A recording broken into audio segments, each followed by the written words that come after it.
Hola, ¿qué tal? Muy buenas noches, 8:45, momento de las noticias. Mi nombre es Juan Carlos Sandoval y le presento nuestros titulares. Banco Industrial, siempre de tu lado, presenta los titulares. Salubristas bloquean 11 puntos a nivel nacional, demandan que cesen despidos y abastecimiento en hospitales. El ministro de Salud amenaza con levantarles acta.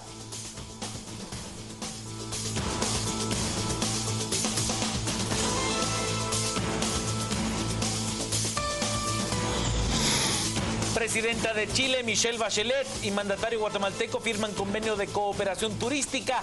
Además, la mandataria sudamericana promete ayuda para el desarrollo del Triángulo Norte de Centroamérica.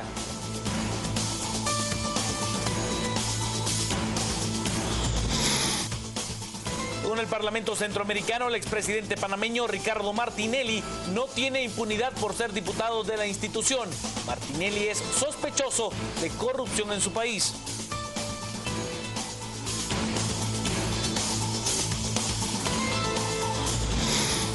Diputado Marvin Osorio presentará una iniciativa de ley que busca que se le enseñe la Biblia de manera obligatoria a los estudiantes de escuelas y colegios en Guatemala.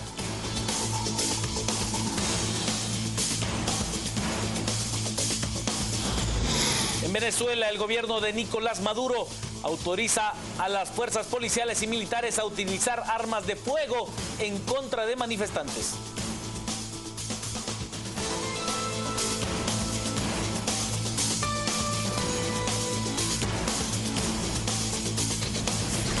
Banco Industrial, siempre de tu lado, presentó los titulares.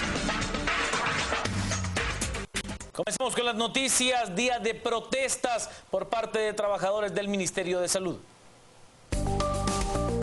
Las noticias nacionales son presentadas por Azúcar de Guatemala.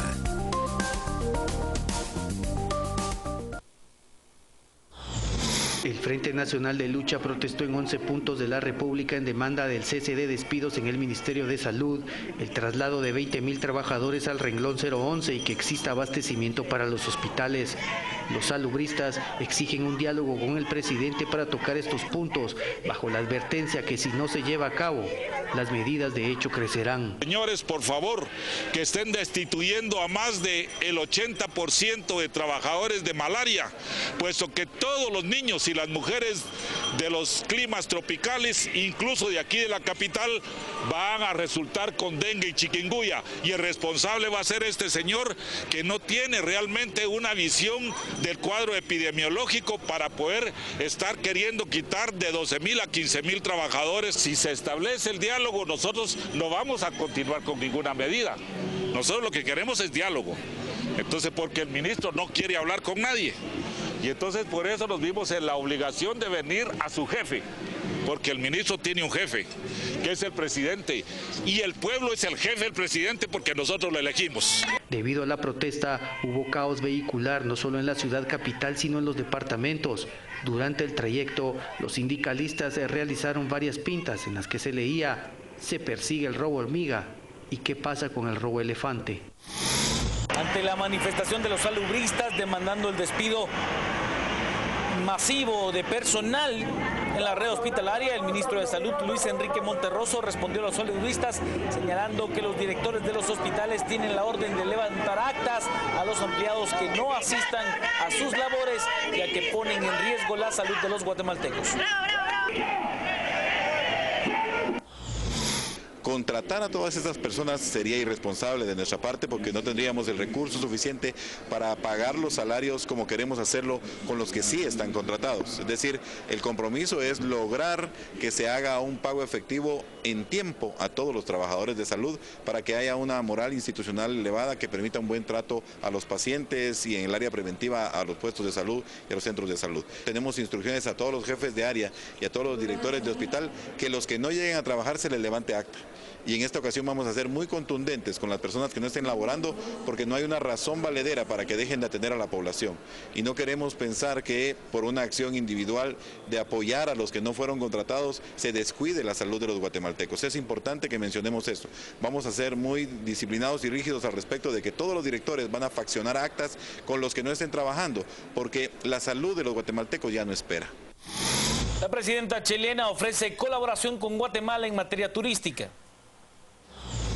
La presidenta de Chile, Michelle Bachelet, y su homólogo Otto Pérez Molina firmaron un acuerdo de cooperación turística para mejorar el flujo de turistas en ambos países. Firmamos también un convenio del intercambio de cooperación turística en busca del intercambio de buenas prácticas con ambos países. Dentro de los temas abordados entre ambos países, el presidente Otto Pérez Molina dio a conocer que se ratifica la cooperación del país sudamericano en el tema de seguridad y además anunció la ayuda de China en el tema migratorio y de cooperación con el Triángulo Norte. Quiero decirles a ustedes que pudimos abordar temas de seguridad en los cuales la presidenta, y le quiero agradecer públicamente, nos reafirmó su voluntad y su decisión de poder seguir cooperando en el tema de seguridad con nuestro país.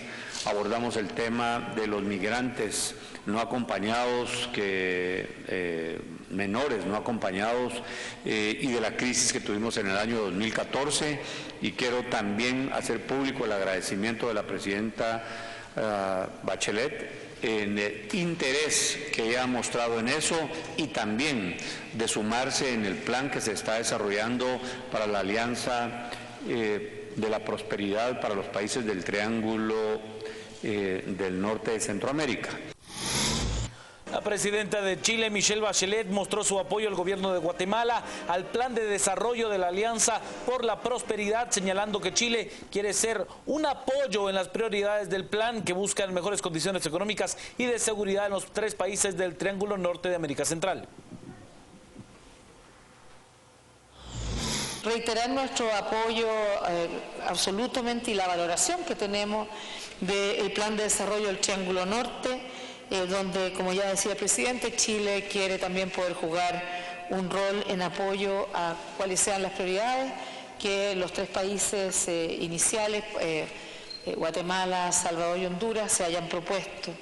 También señalar que nos parece que el que Guatemala esté en la presidencia pro tempore del SICA es una gran oportunidad para continuar avanzando en revisar y mejorar el Tratado de Libre Comercio que Chile tiene con el SICA, pero también interesado en mejorar nuestro tratado mediante la ampliación de productos libres, de arancel, negociaciones y distintas negociaciones de varios de los capítulos que creo que nos permitirá tener mejores relaciones comerciales Chile-SICA, como asimismo revisar el tratado y el acuerdo que tenemos con Guatemala. De señalar que también hemos visto interés en nuevos sectores que hasta ahora no habían sido el foco principal de nuestro accionar, donde también queremos compartir la experiencia chilena con nuestros hermanos guatemaltecos, y son sectores como minería y energía, y nos parece también que un sector potencial de interés, de mutuo interés, puede ser el sector forestal. ¿Sabe usted? El ex vicepresidente de la República, el doctor Rafael Espada, aseguró que el expresidente de Panamá, Ricardo Martinelli, no tiene impunidad por ser miembro ahora del Parlacén. Según Rafael Espada, vicepresidente del Parlamento Centroamericano, Ricardo Martinelli no gozaría de inmunidad penal. El expresidente de Panamá es sospechoso de cometer actos de corrupción en su país, por lo que la Corte Suprema de Justicia le pidió al Tribunal Electoral retirar la inmunidad. Ha habido cuestionamientos sobre la inmunidad. Hay que ser muy claro, inmunidad no es impunidad, eso es muy claro. Nosotros no protegemos a nadie. Hay que ver bien qué es inmunidad y qué es impunidad. O sea que si él o cualquier panameño quisiera inmunidad, si en su país no la tienen, aquí tampoco. Ahora, el Parlamento en sus estatutos muy claramente, los países que tienen inmunidad dan inmunidad, pero nuestra inmunidad en el Parlamento es parlamentaria. La inmunidad es que cualquier diputado puede expresar su opinión, puede hacer planes y ser responsables de ellas, Sin embargo, no es inmunidad al ramo penal. Si alguien comete un homicidio, si comete un delito penal, el Parlamento no le da inmunidad en la parte penal, solo es en la parte política. Espada agregó que hasta el momento Ricardo Martinelli es miembro del Parlamento Centroamericano, sin embargo, desconoce su paradero. Al preguntar al periodista de un medio escrito de ese país, informó que Martinelli ya se encuentra en Estados Unidos y luego viajará a Europa para denunciar, según el expresidente, una persecución política. He de contarle que un diputado de la bancada Libertad Democrática Renovada, Líder, tiene una iniciativa de ley en la cual se obligaría a las instituciones de educación públicas y privadas a brindar la clase de educación bíblica obligatoria. El diputado Marvin Osorio presentará una iniciativa de ley para que en todos los niveles educativos, sean en escuelas o colegios, la enseñanza de la Biblia sea obligatoria. Estamos llevando el día de hoy para que se lea la Biblia en las escuelas públicas, privadas y cooperativismo que hay en Guatemala. Lo que nos interesa es que se lea la Biblia desde preprimaria, primaria, diversificado en Guatemala, en todo el territorio guatemalteco. Es muy importante, porque es importante que los niños conozcan la palabra de Dios. Tenemos grandes problemas en Guatemala de delincuencia y la única forma de acabar con esa delincuencia o bajarla, la delincuencia del nivel que la tenemos, es a través de la palabra, conociendo a Dios. En este país ya no necesitamos más policías de los que existen, no más del ejército, sino lo que necesitamos es la palabra del Señor para que nuestra sociedad le tema al Señor. Sin embargo, el artículo 73 de la Constitución establece que la enseñanza religiosa es optativa en los establecimientos oficiales, pero Osorio asegura que esto no es ningún problema. Porque como reza en la Constitución, tenemos que hacer un cambio de la palabra, porque tenemos en el artículo 73 un problema que la Constitución reza que es optativa. Y la verdad es que ahí tenemos un gran problema. Los ministros ahí se han excusado a no conocer las Biblias en las escuelas. El diputado Marvin Osorio ya hizo un culto en el Salón del Pueblo el año pasado. ¿Sabe usted? Un ciudadano costarricense capturado en el país ha sido enviado a juicio por una llamada extorsión de cuello blanco. El costarricense Pedro Martín Ramírez Fiat, de 55 años, fue detenido esta mañana en la colonia Oakland, zona 10, señalado de cometer los delitos de falsedad material, uso de documentos falsificados y usurpación de funciones. Desde las primeras horas del día, integrantes del MP y de la Policía Nacional Civil arribaron al inmueble ubicado en la 14 calle 13-85 de dicha colonia, donde fue detenido Ramírez Fiat. Según las investigaciones, el ciudadano de Costa Rica habría falsificado documentos con los cuales se había pasar como trabajador de la Superintendencia de Bancos y la Intendencia de Verificación Especial para cometer estafas. El sindicato envió documentos a sus víctimas y los que les afirmaba que las transacciones que realizaban en los bancos eran anómalas y para no involucrarse en delitos de lavado de dinero debían entregarle entre 25 y 100,000 quetzales o bien 2,000 o 15,000 dólares. El tico fue llevado a Torre de Tribunales en el juzgado 11º de primera instancia penal en la primera audiencia, donde fue ligado a proceso por el delito de estafa. A partir del... Las noticias nacionales fueron presentadas por Azúcar de Guatemala.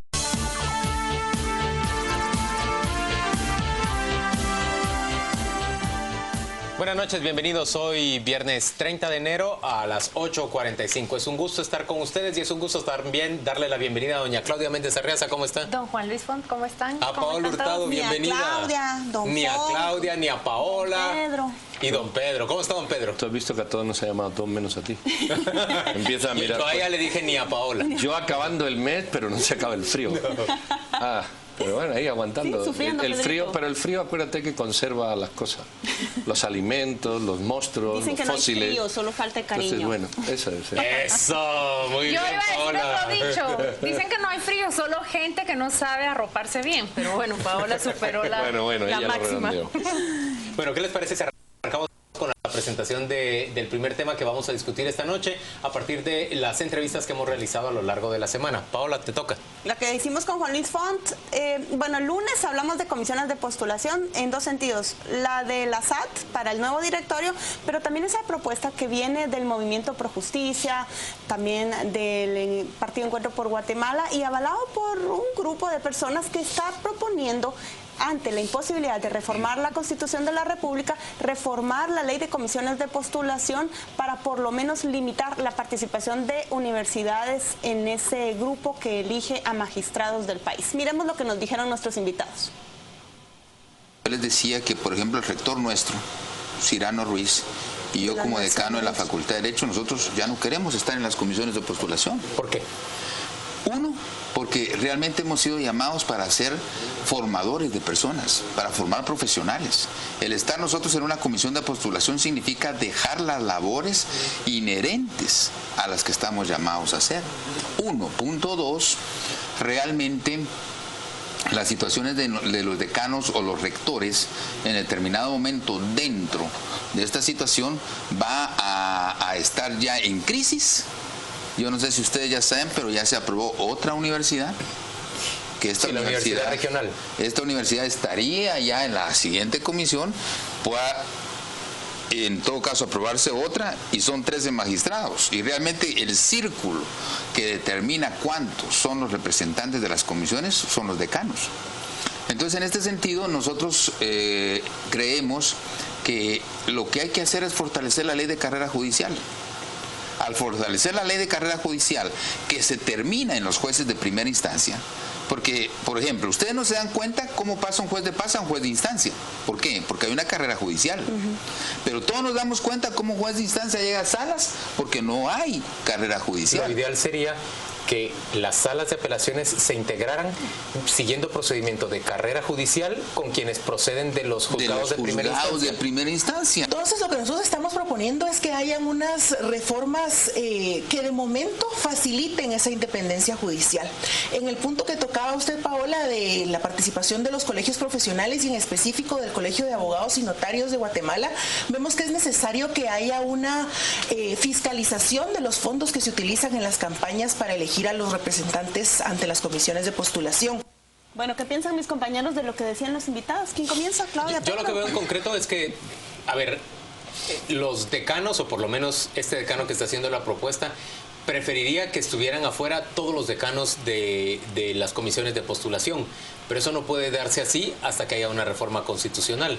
Y mientras tanto, las reformas que ellos están planteando pues son unas que procuran hacer un poco más transparente el procedimiento. Tocando una cuestión de forma, pero pues, tocando la cuestión de fondo es por qué los decanos llegaron allí.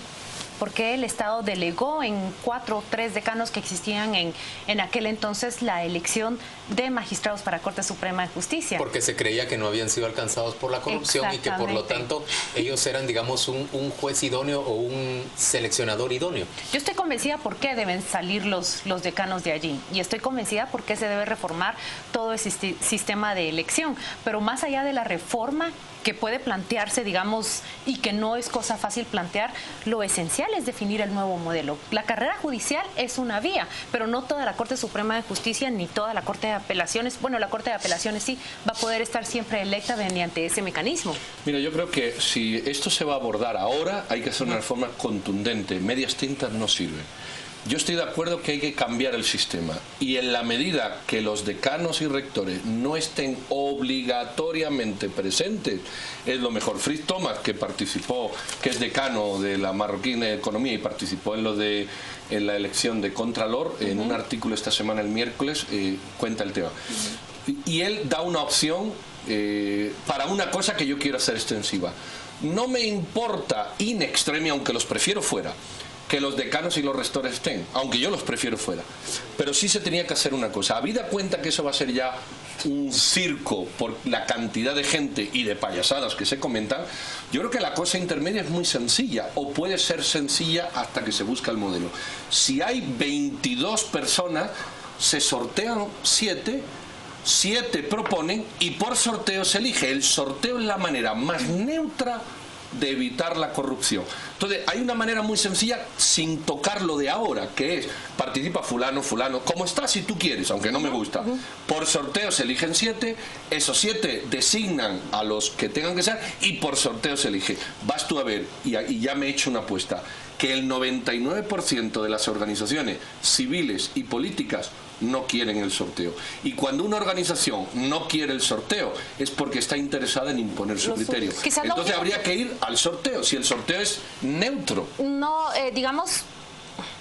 No sé qué pensar del sorteo, la verdad es que suena como, tal como lo propones tú, suena como una muy buena idea, pero entonces me preocupa el mecanismo a través del cual los 22 van a ser propuestos para ese sorteo. Pero hay algo sano que tiene esta propuesta y es frenar la creación de universidades patito o ad hoc para participar en las comisiones de postulación.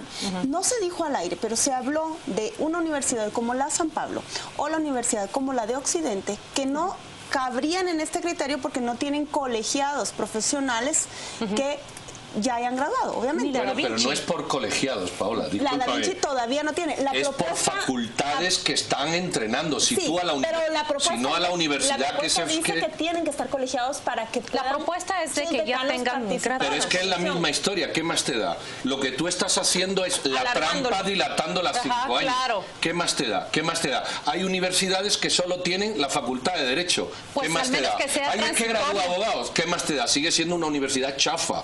No se trata de eso, se trata de evitar que eso ocurra y la mejor manera es o sacando a los decanos y directores y dejando las universidades para la enseñanza, que yo estoy de acuerdo, o haciéndolo por sorteo. El sorteo es muy sencillo. Y ahorita ni siquiera esta reforma a la ley es factible, mucho Esta discusión está muy buena, pero estaría todavía mejor que Pedro nos presente otra discusión que estuvo muy interesante el día martes. Bueno, pues la discusión es muy sencilla. Vamos a ver, primero se refiere a los incidentes que ocurrieron en la hidroeléctrica o en el proyecto hidroeléctrico Hidrosalá. Tuvimos a 2 personas, vamos a oír las imágenes y vamos a ver las imágenes que nos han seleccionado y luego comentamos.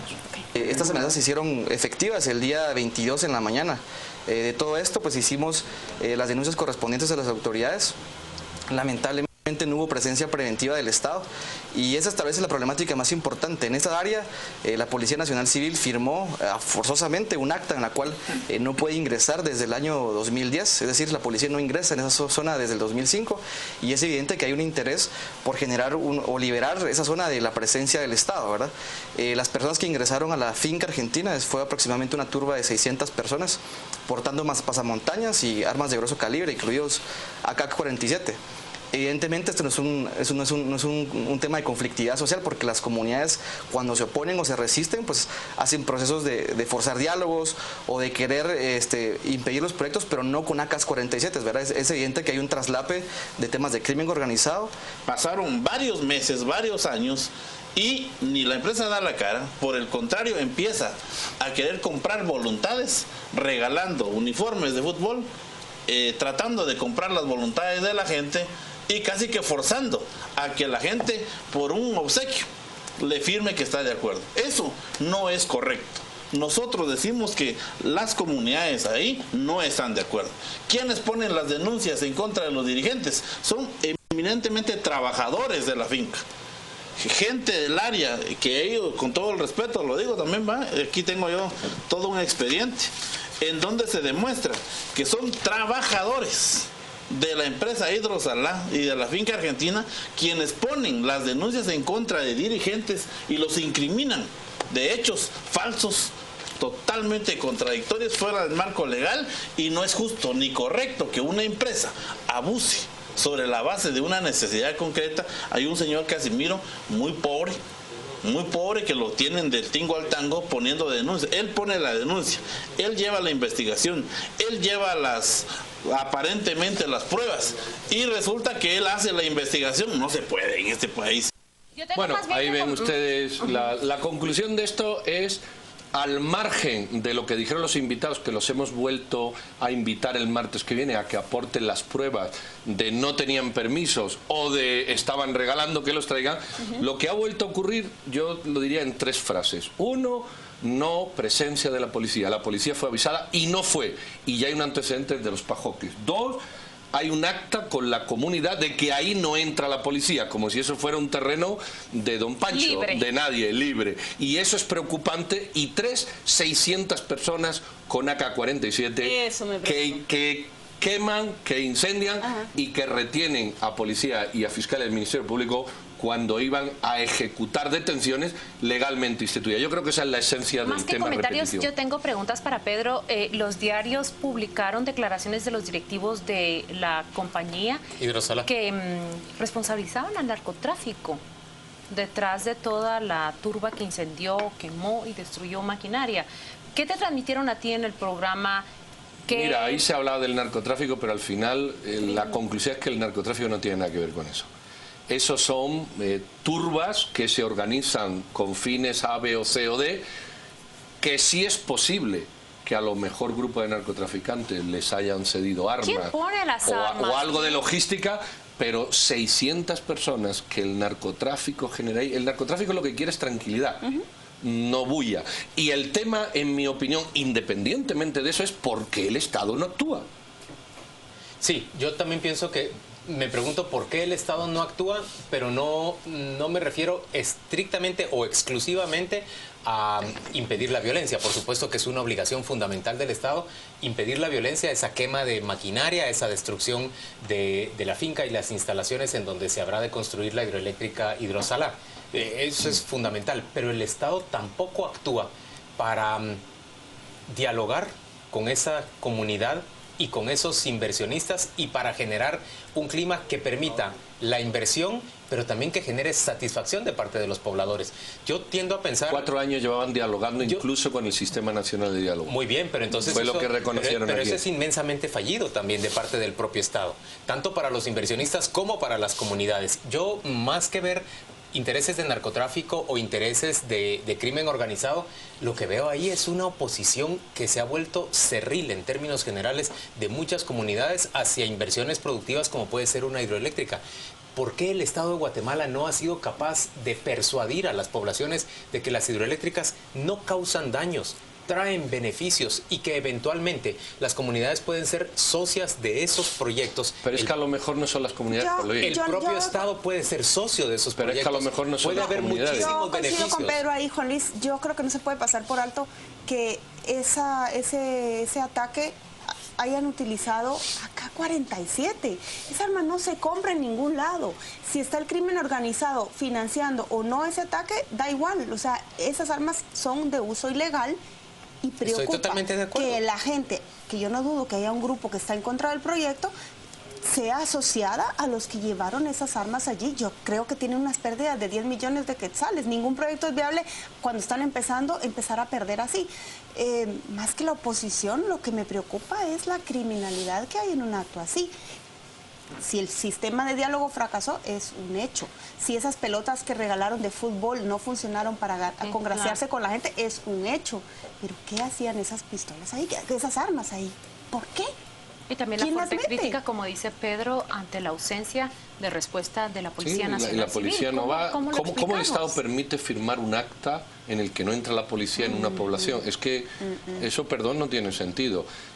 Yo por eso el martes, y quizá la semana que viene le podemos dar más vueltas, porque el martes yo he citado a los dos, otra vez, para que aporte las pruebas, y si alguno de los dos fallara, por lo que sea los dos, vamos a ver si conseguimos hablar con este señor que ha hecho denuncias y tal, para ver, porque ahí había detenidos, acusados, que impiden que se detengan. Entonces, en Contrapoder publicamos una nota muy amplia sobre este tema 2 semanas atrás. La nota se llamaba Asusador o Asesor, porque una persona que había sido asesor de la bancada de la URNG, ya no lo es más, aunque el diputado Mejía vino a hablar en esta ocasión en esa entrevista que tú presentaste. Esta persona estaba acusada de dirigir o de azuzar los ánimos en contra del proyecto. Vamos a la pausa comercial, volvemos dentro de muy poco. Repasamos ahora en este noticiero cuáles fueron las entrevistas a lo largo de la semana y me toca ahora presentar la que sostuvimos junto con Quique Godoy ayer sobre uno de los temas más debatidos, controversiales del momento, el salario mínimo diferenciado. Veamos lo que dijeron nuestros invitados en esta mesa. Quisiera aportar esto y creo que el ministro lo conoce. En el 2000 a través de AID, vienen 2 especialistas PhD y levantan una información de los beneficios fiscales recibidos por la maquila solo por concepto de impuesto de importación, de internación al país de sus materias primas y los bienes de capital que traen. ¿Y cuál y es del esa IVA, conclusión? 2.800 millones de quetzales. Solo la maquila. No estoy metiendo el impuesto sobre la renta. Desde el año 63 vienen los incentivos fiscales para la actividad económica. ¿Cuántos años llevamos del 63 al 2015 ya? Y la maquila nunca logró convertirse en una industria y no precisamente, o solo quedarse en ese vacío. Entonces, pregunto esto. El punto pregunto esto. es de otro tipo, porque estamos pensando en alternativas para llevar empleo a la gente. Esos incentivos fiscales están vigentes dentro del territorio nacional. ¿Por qué iba a esperar yo que me bajaran más el salario allá para irme? La pobreza y la marginalidad viene desde la colonia para acá, para no hacernos tanta bola. En condiciones mucho más difíciles. ¿Cómo no va a ser un escape la economía informal? Ustedes apenas ven uno de los momentos en los cuales tanto el ministro de Trabajo, Carlos Contreras, como Erasmo Velázquez, un analista económico, entraron en contradicciones. Debo decirlo de esta manera, en contradicciones que me parecían tanto válidas de un lado como del otro. Los argumentos de ambos. Lástima que no pudimos escuchar parte de los argumentos del ministro de Trabajo y nos quedamos solo con los argumentos de don Erasmo. Pero en términos generales es que yo pienso que esta es una polémica o este es un tema de debate en el que hay argumentos válidos y aceptables para las dos partes. Sin embargo, yo pienso que perdemos más no intentando un mecanismo de generación de empleo en esos 4, 3 o 2 municipios que simple y sencillamente aceptando que la realidad tal y como está debe permanecer por otros 20 años en lo que invirtamos más en educación, en salud, en infraestructura para que el país sea más competitivo. Yo creo que perdemos también al aceptar violaciones a derechos constitucionales y laborales para garantizar los de un grupo, sin tomar en cuenta que ya hay una violación laboral de esa gente que es la que ha expuesto el Ministerio de Economía y de Trabajo, que gana 600, 700 quetzales al mes y por lo cual ganar el doble significa una mejora sustancial en su vida. El Estado ha hecho nada por esa gente, pero ahorita para compensar está violando otra vez otro derecho y creo que la pérdida es equiparable con la otra que usted menciona. Bueno, yo creo que aquí está el sentido común. El sentido común dice que si tú partes de un principio que es la justicia, igualdad, equidad, reglas generales, cuando tú das beneficios a unos, indirecta o directamente estás perjudicando a otros. Y si todos contribuyen a un mismo fin, unos contribuyen más que otros, con lo cual eso genera una desigualdad.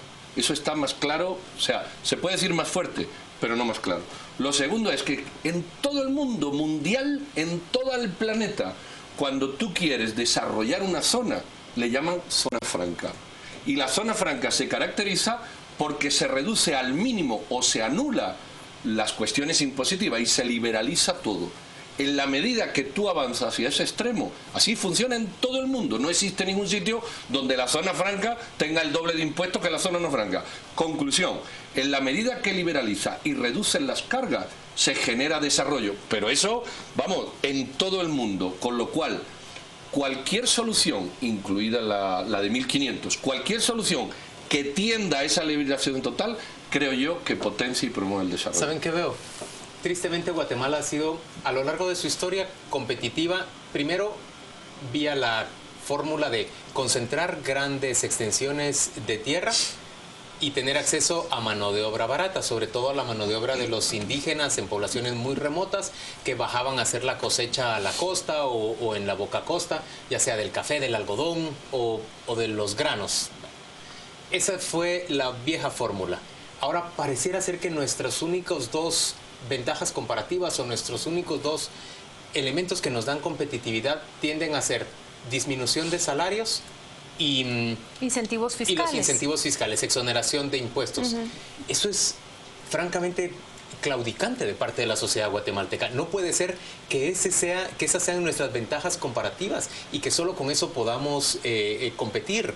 Es mediocridad. Me da pena, pero en el corto plazo difícilmente vamos a encontrar otras ventajas comparativas. Pero tenemos otras. Por ejemplo, no somos la región de Centroamérica donde más call center hay por inglés. Es una ventaja comparativa. Y ya se acabaron Somos la región de Centroamérica que más flores exporta y además con genética cambiada. Pedro, es otra ventaja comparativa. O sea, hay muchas ventajas comparativas. ¿Cuántos años vamos a necesitar para educar a más jóvenes que hablen inglés y puedan contratarse ahí? Además, tú sabes que pero de un día para otro tampoco básicamente población urbana. No de un día para otro, pero el hambre es de hoy. No, pero tiene sentido. Por eso Erasmo tiene tanto sentido. Es que estas medidas no se vienen aplicando de ahora, se vienen aplicando desde antes. Quizás la única salida que tendría razón es aplicar una medida como estas que sea transitoria y que esté atada a un plan que no pueda ser modificado de desarrollo, para que de aquí en 5, en 10 y en 15 años la oferta de Guatemala hacia el exterior no sea siempre la misma. Mano de obra barata acá e incentivos fiscales también. Vamos rápidamente a presentarle ya las notas internacionales de la semana.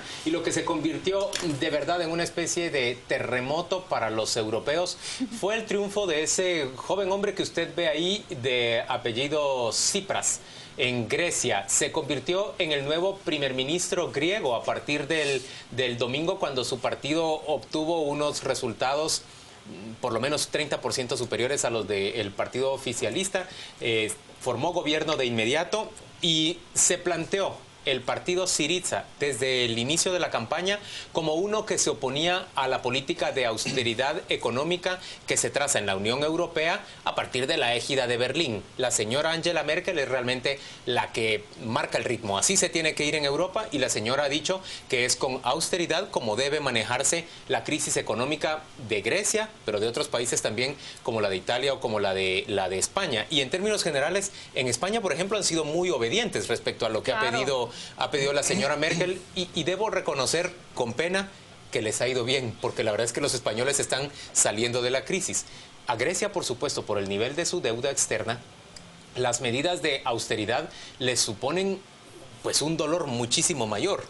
Y entonces Syriza, de la mano encabezada por este señor Tsipras, ha salido a ofrecer que se acaba la austeridad, que ahora realmente se va a renegociar con Berlín, se va a renegociar con la Unión Europea.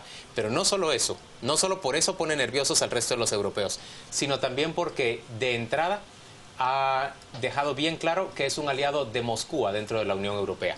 Tsipras ha impedido unas sanciones mayores o la ampliación de las sanciones de parte de la Unión Europea a Rusia, a Putin, por la guerra en Ucrania, y ha planteado que hay una especie de cabeza de playa en Atenas de los intereses de Moscú dentro de la Unión Europea.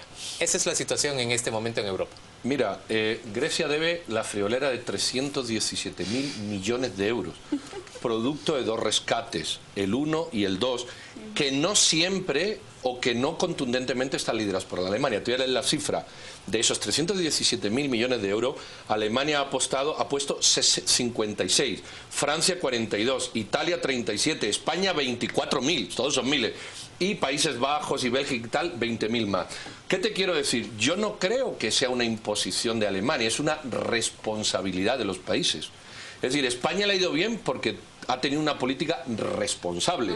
El problema de los griegos es que van a la viva la Virgen y piensan que van a tener más rescate. Esto es una jugada geopolítica que viene de la Segunda Guerra Mundial. Una, o quizás la única revolución no comunista que no triunfa en el este de Europa es la de Grecia. La de Grecia en el año, si no recuerdo más, 49-52, la de los coroneles. La de los coroneles. Y no triunfa porque la salida del Mar Negro está controlada por Turquía y Grecia, por el Bósforo y los Dardanelos. Esto es una apuesta de acercamiento a Rusia sobre la base de una posición geoestratégica. Pero te voy a decir una cosa, ni Rusia está en condiciones de ayudar a Grecia, ni Grecia hay quien le suma eso. Los griegos lo que tienen es que ser responsables. Ocurre que muchos partidos de izquierda, y en España hay uno como el Podemos, piensan que el Estado tiene una capacidad infinita de endeudamiento y pueden disponer de lo que quiera. Y estas deudas hay que honrarlas. Y Grecia debe mucho dinero. Eso lo sabe él, porque también uno de sus anuncios contundentes ha sido de que van a renegociar con sus... Pero es que no hay mucho... Si ya es la segunda rescate que tienen, lo que no pueden es renegociar mucho. Lo que tienes es que empezar a pagar. Propuestas hay, porque yo leí un comentario ayer de los españoles que decían que ya no nos paguen los 24 millardos, pero que se lleven a doña Sofía, a Felipe, a Leticia y a toda la familia que les prestaron por tanto. Bueno, la verdad que ya la única que queda es la reina madre. Yo creo que él ha hecho dos anuncios contundentes. Uno está completamente en contra de las políticas de austeridad, pero también está comprometido, al menos es su primer discurso, con cumplir todas esas responsabilidades. Pero también creo que el triunfo de Alexis, ¿cómo se pronuncia? Tsipras. Alexis Tsipras es, como lo dice Pedro, está revelando los dos polos que hay en Europa. Y claramente, y cada día están mucho más claros. El triunfo de esta izquierda radical en Grecia, o sea, pone en relieve, digamos, esos dos polos europeos. A ver cómo sale de la crisis. ¿Va a ganar Podemos en España? ¿Va a ganar Podemos en España? Yo no creo que va a ganar. Lo que sí es una tercera fuerza que hay que contemplar. Sí, claro. Además de las dos. Realmente lo que más nos preocupa. Pero ¿qué se va a liar con Rusia si Rusia está más quebra que Grecia? Sí. No tiene ahorita mucha... No le sirve. Es una dialéctica que no... Yo creo que es una más quebrada que Grecia es una exageración, pero... Bueno, vamos rápidamente a presentarle otro hecho internacional de la semana. Michelle Obama, quien estuvo junto a su marido de visita en Arabia Saudí. Ellos llegaron a ofrecer sus condolencias por la muerte del rey Abdullah, perdón, que no recuerdo una de las vocales del nombre del difunto. No usó velo durante su visita y eso fue criticado en términos generales por la prensa de Arabia. ¿Qué piensan ustedes? Yo si hubiera sido Michelle llevo vestidos sin mangas. Vestidos sin mangas para desafiar un poco más. Tiene que usar velo, ella no pertenece a ese país, no está bajo sus reglas, es una visitante y es la esposa de un jefe de Estado. Pero yo creo que se concentró demasiado en este momento y se olvida que no es la primera vez. Laura Bush estuvo precisamente con el rey y no usó velo. A Condoleezza Rice le hicieron un regalo que era el vestido negro con el velo negro y ella categóricamente dijo que no iba a utilizarlo. Entonces se ha centrado la crítica en Michelle Obama, que proviene especialmente de las redes sociales, una tendencia de un tuit que ella dice se presentó sin velo. Tengo entendido que también estaban otras primeras damas de otras naciones que no utilizaron el velo, pero quiero cerrar con esto. O sea, Michelle Obama es criticada y llama mucho la atención porque se ha convertido en un ícono de la moda. Ella ha levantado marcas, ha marcado tendencias. Parece que a las dos compañeras, Pedro, las persuade la actitud oposicional de Doña No, yo le voy a decir una cosa. Pero solo déjenme vos concluir. Tampoco te hubieras puesto el velo. No, pocas veces. Solo déjenme terminar. La fiesta que tiene para presentar el reporte del Estado de la Unión, ella no llegó con vestido, llegó con un traje de negocios. Ella es una abogada y simplemente, como en todos sus eventos, ella hace una declaración con la forma en que se viste. Entonces, fue más una ola en redes sociales. Yo lo que veo que las redes sociales crean una ola y difícilmente viene el surfista nunca. O crean un fuego y nunca aparece el bombero, sino que se enrolla uno, con la estupidez que ahí se pone. Y esto es una estupidez. Lo que ahí debía de haber salido otra vez es decir, oye, ¿y el rey de Arabia cuando viene a Estados Unidos utiliza chaqueta? ¿O no es igual? O va en ese entonces empezamos a darle vueltas a un hecho sin cuestionarnos que el hecho contrario también se da y nadie se lo cuestiona. ¿Y sabes por qué? Porque Occidente es más respetuoso. Tolerante también. Y más tolerante. Es un tema de tolerancia. Te voy a decir la última. Porque las grandes prostitutas que se llevan en aviones privados a los países árabes son occidentales, o sea que sí les gustan ligeritas de ropa, con lo cual me parece una somera estupidez y una grosería siquiera generar un Twitter que cuestione esto cuando no se genera el contrario de cuando el otro viene aquí, ¿por qué razón viene con chilaba? También está muy convencido de Michelle Obama. O usan guayabera. ¿Tú te imaginas a un árabe de guayabera? Ya lo viste, mis tres compañeros están bastante convencidos. Para que veáis que yo tenía mis sentimientos feministas está guardado. Y bastante seguidores, bastante fans de esa actitud oposicional de Michelle Obama. Y solo menciono algo antes de irnos a la pausa tú no has comercial. Dicho nada. Tú sí lo hubieras puesto, Velo. Sí, no, se quedó calladito. Yo no lo veo. Yo la verdad es que no lo veo como algo demasiado relevante. Si en el país es importante que se use el velo y la señora va de visita a ofrecer condolencias, ¿por qué no cumplir? ¿Por qué no cumplir? ¿Qué más da? Presidente nuestro se burlaron porque llevó pajarita para se ponen vestido largo también cuando van a una recepción. No siempre salen como mujeres de negocios, por favor. Miren, bueno, el último punto, y nos despedimos solo mencionándolo. El gobierno mexicano ha terminado por aceptar de forma oficial que los 43 estudiantes de Ayotzinapa fueron no solo asesinados, sino además incinerados. Piense usted, en un territorio como el mexicano, vecino de Estados Unidos, integrante del mercado gigantesco del NAFTA, del Tratado del Norte de América, el Tratado Comercial del Norte de América, en donde se puede producir la matanza, la masacre de 43 estudiantes y desaparecer sus cuerpos, y el Estado no tiene más que admitir, sí, eso fue lo que pasó, y nosotros no tenemos ni manera siquiera de identificar en dónde se encuentran. Vamos a la pausa comercial, ya volvemos.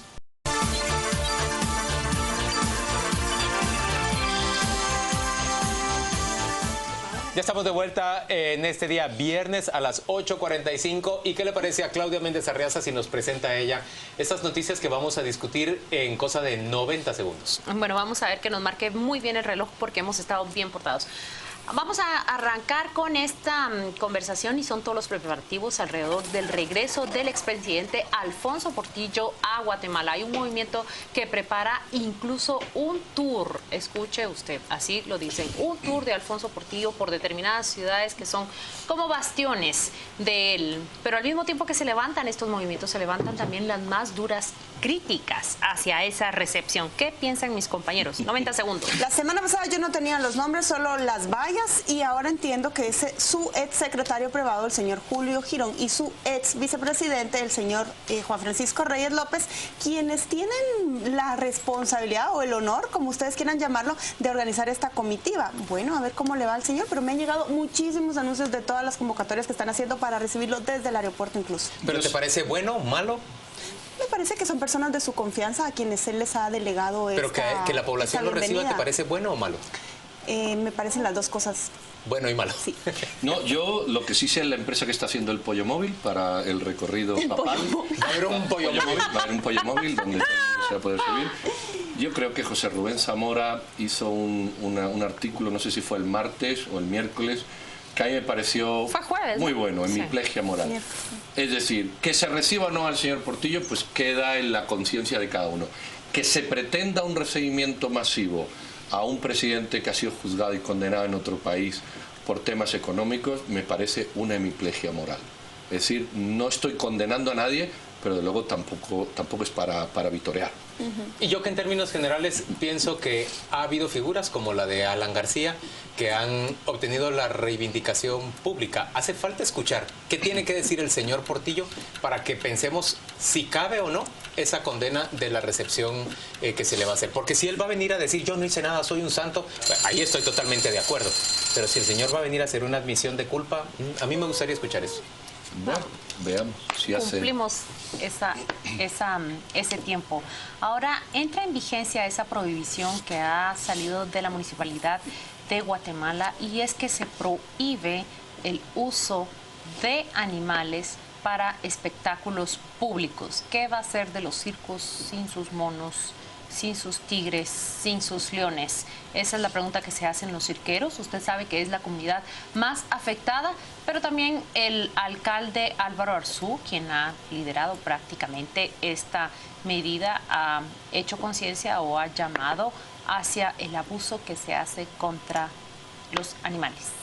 Mira, yo creo que aquí lo que se tenía que haber castigado era el abuso contra los animales. Y el que abuse contra un animal, pues que pague la pena. ¿Y quién lo puede hay controlar? Circos que pueden tener un perrito, de hecho hay, porque siempre nos fijamos en el león, hay circos que tienen perritos, igual que tú tienes el perrito en tu casa, igual que está el elefante en el zoológico, que es municipal. La pregunta es, ¿por qué los animales del zoo que se mueren literalmente algunos y que están en condiciones realmente preocupantes, y que es de la municipalidad, eso no es maltrato. ¿Por qué tu perro, que le das 2 patas y los echas en la calle, eso no está punible? Y en cambio, a lo mejor mostrar un loro o cualquier cosa en el circo, sí, ¿me entiendes el punto? Yo creo que ahí se le han ido las manos. Sí entiendo el punto, pero no puedo estar de acuerdo, porque yo veo, por ejemplo, que el zoológico en general cumple con unas normas y busca cumplir con unas normas que son pues bastante protectoras o resguardadoras de las condiciones de los animales. Señores, tampoco nos vayamos a un extremo. Yo sí creo que hay un abuso de animales en los circos y a mí me parece razonable que el alcalde tome esa disposición, y en todo caso habrá que viajar un poquito, ya sea a Villanueva o a Fraijanes, para ir a ver el circo con los leones. Los animales en circo son anacrónicos, ya no se usan. Hay otro tipo de espectáculos. Era un recurso muy fácil, muy barato en una época en la que la protección de animales no existía. En este tiempo los animales deben ser priorizados ante un espectáculo porque viven en condiciones de hacinamiento y de insalubridad. Mira, para que el señor alcalde se enfade, que investiguen sus familias, sobrinos que tienen en sus fincas animales encerrados. También. No nos engañemos, hombre, no seamos hipócritas. También. Bueno, él había recibido un tigrito hace tiempo, ¿verdad? Sí. Vamos con la siguiente noticia, y esa es una buena noticia para todos. Se abarató el petróleo, se abarató la gasolina y ahora se anuncian las bajas a la tarifa eléctrica. ¿A qué se debe esto y por qué? Tengo entendido que son los tarifarios los que se ven sujetos a una serie de reacomodamientos de fórmula, pero Juan Luis, quizás tú conoces más yo a lo que fondo del entiendo, tema. lo que he escuchado es que tienen poco que ver la baja en los combustibles, porque en realidad en ciertos momentos es muy variable. El porcentaje de energía que estamos generando los guatemaltecos casi varía cada día o cada semana el porcentaje de combustible que se genera vía hidrocarburos. Y en realidad lo que se ha logrado es una mejora bastante grande de la participación de diferentes fuentes de generación. Entiendo que Guatemala es el país que tiene mayor diversidad de fuentes generadoras de energía en América Central. Aún con todos los problemas contra las hidroeléctricas. Aún con todos los problemas para las hidroeléctricas y aún con los problemas que tenemos, que eso es algo que hay que resolver para exportar energía eléctrica. Hay demanda en el resto de Centroamérica y Guatemala no está pudiendo exportar todo lo que podría. Lo que yo lamento es que de nuevo vemos que el beneficio se queda para los capitalinos y el área central, y es menos la rebaja que van a tener los usuarios del occidente y de oriente. Es desde 1% hasta 6% en el mayor de los casos. Ese tiene que ver con el volumen de demanda. Tiene que ver con el volumen de demanda, pero si este beneficio se está rebalsando por la matriz energética que está cambiando, ojalá se equipare a todo el país, porque precisamente es la gente de la capital la que, bueno, es una generalidad, es la que menos necesita ese descuento. Bueno, el cambio de matriz energética nos va a llevar a un momento en el que el cambio de los precios de combustible no nos afecte en nada, porque la generación sea por otras cuestiones. Entonces, esto de que baja la gasolina afecta en todo tampoco es cierto. Afecta en algunas cosas más y en otras menos. Y ahora continuamos con esta noticia. Es más bien una pregunta que se ha respondido a lo largo ya de la semana con renuncias que empieza a recibir la Dirección de Registro de Ciudadanos. Ya no vamos a discutir ese tema, sino vamos a ver, entiendo cuéntame. que íbamos a discutir la visita del señor Martinelli y de la presidenta Bachelet, que la presidenta Bachelet vino en visita oficial, Claudia, pero el señor Martinelli en realidad vino a buscar refugio porque está siendo perseguido en su país por unos graves delitos de corrupción y vino a tratar de refugiarse al Parlacén, el cual había denostado cuando él era presidente de Panamá y del cual quería renunciar. Y yo creo que es excelente oportunidad en este año en Guatemala de discutir realmente el Parlacén, ese 1.7 millones de dólares que le cuesta a cada estado la participación de sus representantes, al final para qué sirve y si es la guarida de funcionarios huyendo de sus países para no enfrentar procesos allá. Es la historia de siempre. El señor Martinelli fue justamente fotografiado esta semana para que diera explicaciones previo a que la Corte le informara que iba a ser procesado. Cerrar eso y utilizar ese dinero para el presupuesto nacional de la pobreza sería divino. No entiendo, nunca entendí muy bien para qué servía el Parlacén. Ahora soy consciente que no sirve para nada. Sirve para este tipo de refugio de presidentes de todos lados, porque ahí están metidos los de todos lados. Y la visita de la señora Bachelet sí me parece una visita de mucho más una oportunidad. Prestigio. Chile ha estado cerca de Guatemala en muchas cosas, en vinos, en exportaciones, pero también en reforma policial en algún momento. Interesante, ¿verdad? Y creo que es una señora que tiene su... Una mujer de la izquierda moderna visite de forma oficial a un presidente que yo no diría que es de la derecha moderna, como Otto Pérez Molina. No, pero ella fue ministra de Defensa, acuérdate. Ella los temas militares los entiende, pero no creo que haya venido por eso. No. Sencillamente es una señora que ha hecho una visita a un país emblemático de Centroamérica como es Guatemala y creo que es una buena visita y que una señora de ese prestigio venga y veamos qué ha hecho, cómo ha evolucionado Chile. La viste fotografiada junto a Sandra Torres también. Apenas. Bueno, Sandra Torres ha tenido varias visitas hacia Chile, ¿no? Y bueno, el gobierno de la UNE pidió ayuda a los carabineros de Chile en su momento para el tema de la policía. Vamos a pasar rápidamente a presentarles nuestros candidatos a ganador y perdedor de la semana y don Pedro Trujillo tiene primero. Bueno, muy rápido, los usuarios de la empresa, no tan rápido. Ahora ya sí, que lo había hecho demasiado rápido. Los usuarios de la electricidad, es decir, todos los ciudadanos, porque la factura nos va a salir más barata y si quitaran los impuestos municipales nos saldría muchísimo más. Así que salimos ganando todos porque hay este ajuste a la baja entre un 8 y un 10%. Ese es mi ganador. Y el perdedor es, con la misma fuerza y contundencia, el Ministerio de Gobernación y la norma que ha emitido el señor ministro para no cumplir la ley de acceso a la información, donde un grupo de dirigentes del ministerio clasifican la información a su gusto y antojo. Otro limitante al acceso a la información, como ya han hecho algunos organismos. Yo propongo de candidato a ganador a Luis Fonán. Él lo obtuvo de la Universidad del Valle esta semana, el doctorado honoris causa, y aprovechó para hacer un llamado de algo que se le pone poca atención, pero sería o implicaría un cambio fundamental en este país. Invertir en ciencia y tecnología para que más guatemaltecos tengan las oportunidades que él tuvo para desarrollar esa inteligencia magnífica que él tiene en un país como Estados Unidos y desde el cual ha creado estos sistemas para aprender idiomas como Duolingo y el CAPTCHA, que entiendo yo que lo hizo millonario. Es un hombre que no dice cuántos millones de dólares tiene, pero suficiente para que vivan sus nietos de eso, dijo en una entrevista que vi. Y yo quisiera ser su nieto. Como candidato a ganador, yo me uno al de Pedro, pero ya estaba postulado, entonces yo propongo también como perdedor de la semana a dos ministerios, el de Economía y el de Trabajo, porque la Corte de Constitucionalidad les deja sin efecto su intención de establecer un salario diferenciado en 4 municipios. Mi ganador son varios y es el Comité de Vendedores del Mercado Colón, que tuvieron esa iniciativa que llegó a ponerse en duda de parte de la vicepresidenta Roxana Valdetti, quien dijo, no, esto es un político que lo está regalando, y finalmente no lo regaló, pero finalmente se ha comprobado. Un grupo de vendedores recauda víveres y alimentos para surtir esas alacenas que vimos vacías en el Hospital San Juan de Dios. Se dijo que habían provisto al menos alimento para los enfermos de ese lugar durante una semana, alimentos para una semana. Y el candidato a perdedor, me uno a la propuesta de Pedro. Nadie me parece más perdedor esta semana que el ministro de Gobernación. Ya lo dijo Pedro, ¿por qué? Ahora yo planteo la pregunta, ¿qué pretendía el Ministerio de Gobernación, Mauricio López Bonilla y su equipo, al crear esa medida en la cual se iba a pasar por mesas técnicas para definir qué información podía ser suplida a los ciudadanos y cuál no? ¿Cuál era su intención? Juan. Yo voy a proponer me voy a sumar a la propuesta de Claudia Méndez a ganador de la semana. Luis Fonán es un hombre que ha sido pues aplaudido, elogiado. Que nosotros lo nominemos ganador de la semana, poco más puede hacer por un hombre que en realidad prestigia cada premio que se le otorga.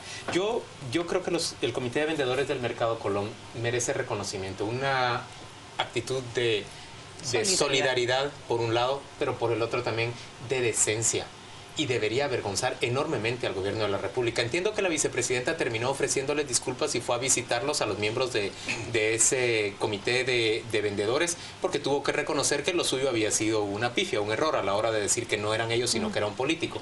Pero me parece que merecen... Dijo que el que tuvo la culpa fue el viceministro de Salud. Que merecen nuestro reconocimiento esos vendedores del Mercado Colón por haber hecho lo que el Estado no ha hecho con la rapidez y con la agilidad indispensables, que es surtir eficazmente al Hospital San Juan de Dios y a sus cocinas.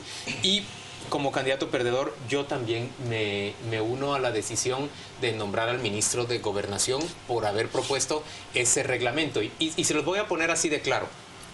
si ese reglamento hubiera estado en marcha, si esa disposición hubiera estado en marcha, cuando un reportero de la revista Contrapoder inicia la investigación y solicita las facturas y recibos de los pagos de reparación de las radiopatrullas, esa investigación terminó demostrando que por lo menos 10 millones de quetzales habían sido robados, saqueados de la Policía Nacional Civil. Pueden ser hasta 33 millones o pueden ser muchos más, porque la partida era de 500 millones de quetzales. Si hubiera estado en vigencia esa disposición del Ministerio de Gobernación, muy probablemente la revista no habría recibido esos recibos y esas facturas. Porque la mesa hubiera dicho, ahí hay un gran riesgo, no se los demos. Eso responde el cuestionamiento de Claudia. ¿Para qué hace eso? Para que no te enteres de los contratos de A, de los contratos de B, de los contratos de C y los contratos de D. Pero si definitivamente es inaceptable que se trate de poner una veda o un límite más al acceso a la información pública, que todos los ciudadanos contribuyentes tenemos derecho de tener esa información. Bueno, hay cuatro que le hemos dado perdón al ministro de Gobernación. Yo me paso al ganador del mercado de Colón. Y ya estuvo. Ya perdí. Yo soy la perdedora de la mesa. Pero te quedas fuera.